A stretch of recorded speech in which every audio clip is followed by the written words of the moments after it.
Secara umum, kaitan di dunia kreator YouTube adalah subscriber, jam tayang, monetisasi, dan view. Bagaimana caranya agar subscriber channel bertambah banyak? Bagaimana supaya porsi 4.000 jam tayang terpenuhi dalam kurun waktu 1 tahun? Setelah channel lolos monetisasi, dapat uang dari Google AdSense, ya maka perlu view sebanyak-banyaknya untuk meningkatkan earning.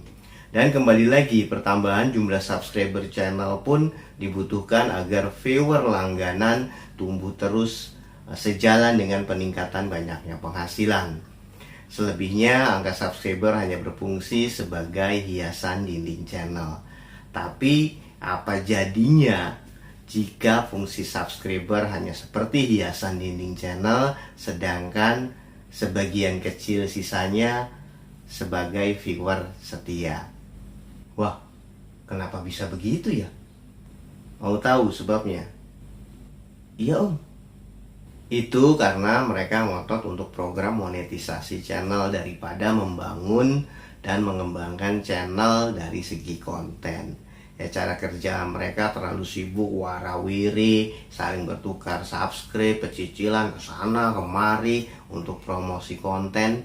Ya padahal isi videonya ibarat sup yang kebanyakan kuah daripada dagingnya. Maka ya sehebat apapun cara mereka dalam menambah subscriber dan sekeras apapun promosi yang dilakukan, ya tapi untuk jangka panjang tidak akan berkembang. Sebab penonton videonya itu hanya berdasarkan tamu undangan. Kalau tidak ngundang-undang ya nggak akan ada yang datang. Kalau sudah begitu, siapa yang mau subscribe channelnya secara cuma-cuma? Nah, kalau pengalaman Om Rame sendiri selama YouTube gimana? Coba perhatikan baik-baik data subscriber di channel ini diambil dari fitur komunitas yang pernah saya posting beberapa waktu lalu.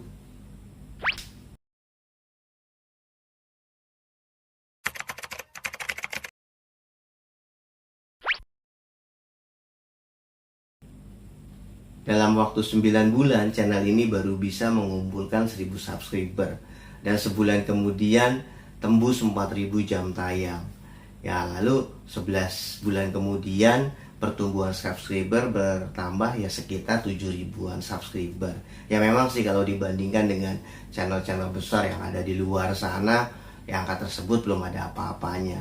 Tapi itu sudah menjadi kepuasan batin bagi diri saya sendiri. Karena tidak pernah ngemis-ngemis subscriber dimanapun dan kepada siapapun, termasuk di video-video yang terupload. Saya biarkan penonton untuk bebas menggunakan hak pilihnya.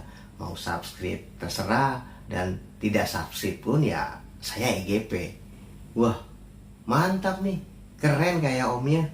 Perkembangan subscriber di channel om ya walaupun akselerasinya agak lambat tapi top speednya nyeruntul.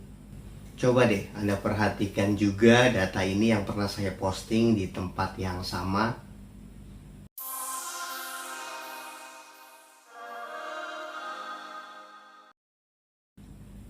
Selama jadi kreator di channel YouTube, mindset yang ada di dalam otak saya adalah bagaimana caranya membuat video tentang kelebihan yang ada pada diri saya. Entah itu hobi, profesi, skill, pemikiran, dan lain-lain.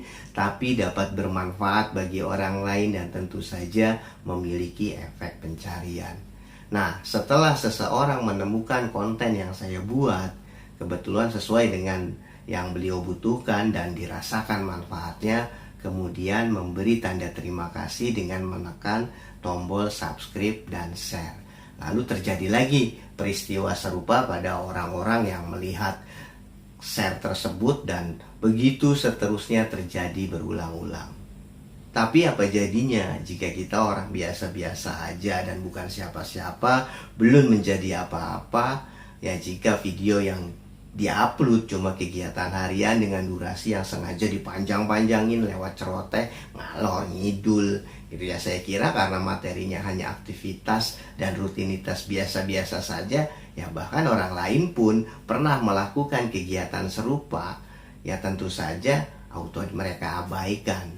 Maka unsur kebutuhan dan nilai pencariannya tidak ada. Siapa yang memerlukan konten seperti itu? Ya kalaupun channelnya sempat banyak subscriber, Ya biasanya karena faktor saling bertukar subscribe atau sub for sub. Termasuk penontonnya pun ya hasil menyebar surat undangan untuk kunjungan balik. Istilahnya tidak ada makan siang yang gratis, perlu pamrih. Terus idealnya bikin konten yang gimana dong? Coba deh sudut pandangnya itu digeser sedikit aja, terserah ke arah mana saja. Daripada membuat konten mewah tapi tanpa makna, lebih baik kembali kepada kesederhanaan dalam diri kita sendiri. Ya misalnya bikin konten lagi makan steak di restoran yang mewah, atau mukbang seafood monster yang harganya lumayan mahal. Ya menurut saya akan jauh lebih bermanfaat jika kontennya lagi memasak tempe tapi rasanya seperti daging. Konten sejenis ini akan dirasakan manfaatnya oleh mereka yang jarang makan daging kayak saya.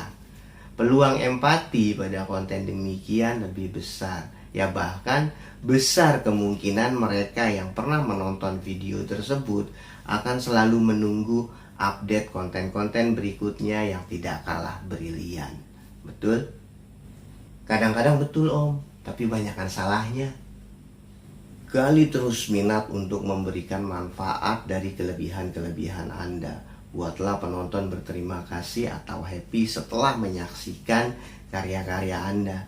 Nanti pada waktunya akan ditemukan mereka-mereka yang satu frekuensi dengan Anda. Penonton yang secara sukarela menikmati konten-konten Anda. Ya bahkan Anda sendiri pun tidak pernah tahu mereka-mereka itu siapa. Dan begitulah yang sedang saya rasakan pada channel ini. Menikmati indahnya jadi kreator di channel YouTube. Seperti candu bagi saya untuk menuangkan semua tenaga, pikiran, dan keahlian ke dalam bentuk video YouTube.